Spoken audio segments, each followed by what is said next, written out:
The day of justice has finally come. That's right. For the Rankin County Goon Squad. The Goon Squad. A nickname federal prosecutors say some white former Mississippi law enforcement officers gave themselves for their alleged willingness to use excessive force and not report.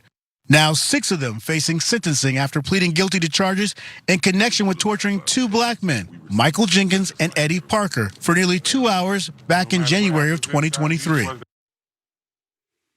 That's right. 3 out of 6 sheriff deputies in Mississippi were finally sentenced after decades of terrorizing the citizens of Rankin County. The straw that seemed to break the back of the camel, I messed that up, you know what I'm saying, was that effective torture of victims Michael Jenkins and Eddie Parker, who were staying with a woman whom Parker was helping to take care of, when a neighbor reported that several black men were at a white woman's house, and that was suspicious. So 6 officers, all of whom were white, went to that home despite having no probable cause to do so. And according to CNN and the accounts of those victims, for almost 2 hours, a squad of white Mississippi law enforcement officers raided a home without warrants, subjected Michael Jenkins and Eddie Parker to racist vitriol, tased them after they'd already been handcuffed, beat them with various objects, and then shot Jenkins in the mouth, leaving him to bleed as they planted a gun on the victims and plotted their cover story. Cute, wonderful. Other things they did were force them to strip naked, intimidated them with warning shots, and forced them to be part of a mock execution. So the most terrifying 2 hours of anyone's any life imaginable. Those 6 officers did get hefty sentences, but there's more. They are Hunter Elward, Christian Dedman, Brett McAlpin, Jeffrey Middleton, Daniel Updike, and Richland police officer Joshua Hatfield. 3 of them, Edlin, Middleton, and Updike, were part of that Goon Squad. They named themselves the Goon Squad, and what did the Goon Squad do? They absolutely tortured citizens for nearly 2 decades. 2 decades. Deputies in the Rankin County Sheriff's Department, many of whom called themselves the Goon Squad, would barge into homes in the middle of the night, handcuff people, torture them for information or confessions. In the pursuit of drug arrests, the deputies rammed a stick down one man's throat until he vomited, dripped molten metal onto another man's skin, and held people down and beat them until they were bloody and bruised, according to dozens of people who said they had witnessed or experienced the raids. In fact, many of those people who experienced the raids in these 2 decades had contacted Sheriff Brian Bailey of Rankin County to complain, only to be ignored. But then it had to be Jenkins and Parker who finally filed a civil rights lawsuit last June for everyone to be taken seriously and to get these guilty pleas. Before I kick it to you, Waz, this is good news. There's actual hefty sentences. The FBI director has called this atrocious and an act of pure hell. Yeah, I'd say, but take a look. The courtroom filled with emotion at sentencing today. Michael Jenkins' mother, Mary Jenkins, giving a victim impact statement in court, saying in part, "I want the same consideration for these people as they gave my son when they put the gun in his mouth and pulled the trigger." And the parents of one of the convicted deputies, Hunter Elward, also making a statement. "Nothing prepares a parent for this. What happened shouldn't have happened. There are so many more victims than the people in this room. Hunter is going to take and own what he did."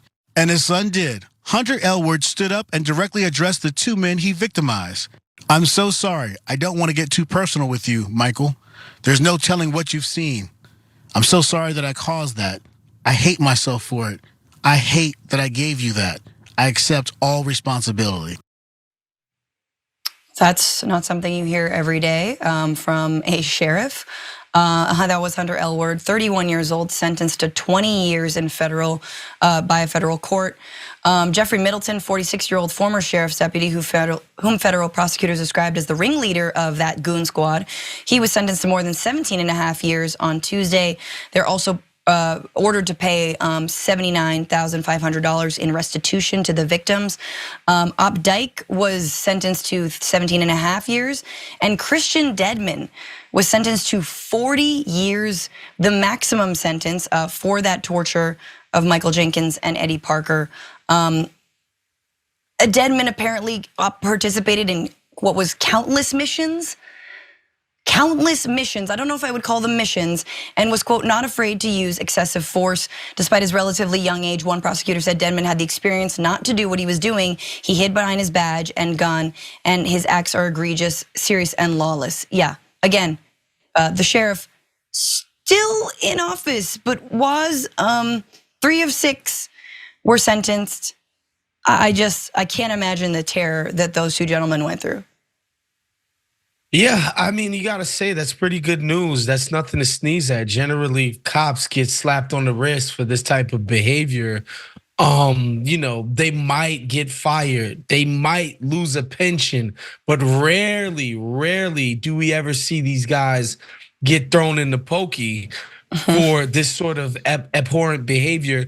And honestly, it flows from the top. Like, I'm glad these guys got pinched and are going to pay the price, but they're betters than their superiors for fostering an atmosphere and a culture where police officers thought it was appropriate to behave in this fashion is insane.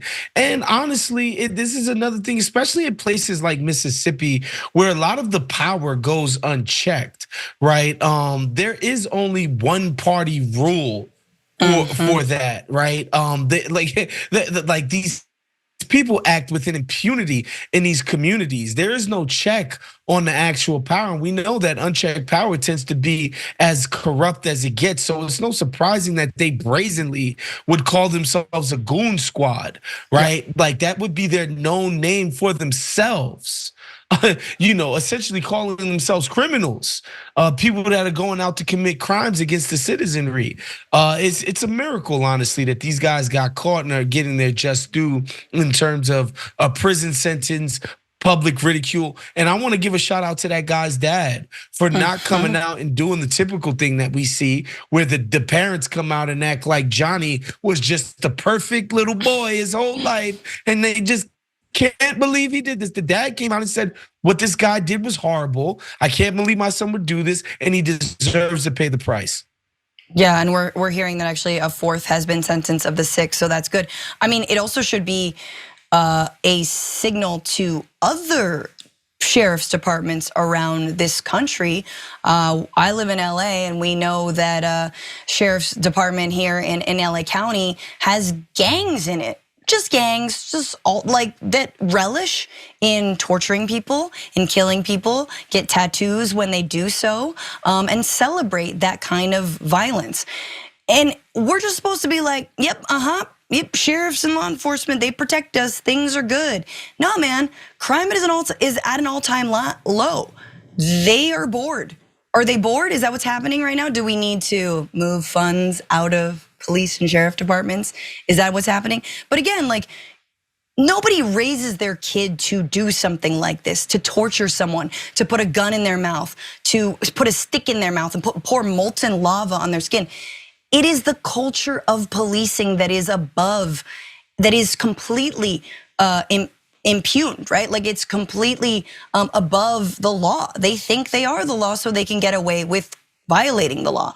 That is what it is. And so, like, we don't have enough checks on them, and we celebrate shooting first and asking questions later. And also, it should not be lost on anyone, the race dynamics here. 6 white men in this predominant, I mean, I can only imagine the goon squad. You gotta be white to be part of it, but who knows? And also, like, the origins of policing in general. Hey, thanks for watching that video. We really appreciate it, guys. And we appreciate it if you become members, because that allows us to be independent, honest, progressive, all the things that you don't get from corporate media. And all of that is because of you guys. Hit the join button below and become one of us. Become a Young Turk.